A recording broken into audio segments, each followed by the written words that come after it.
Hi everyone, Fatma here from Addictive Tips, and I'm going to show you what you can do if you start getting these trailing underscores at the end of URLs in Chrome. This tends to happen for custom search engines that you've added. So to fix it, you need to do two things. First, click this More Options button here at the top right in Chrome and select Settings. Look for the Search Engine section and then click Manage Search Engines.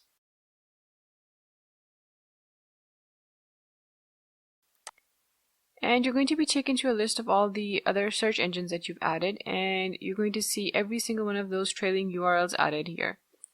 Click this button next to a search engine and then select the Remove option. Do this for all the incorrect URLs that you see.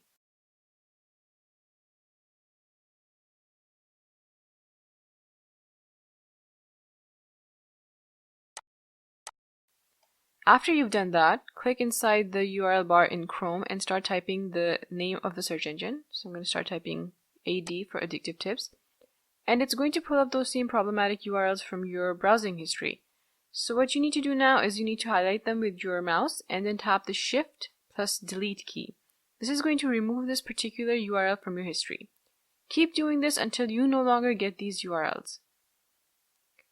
And after that, you won't ever see them again. Thanks for watching. I'll see you later with more tech tips.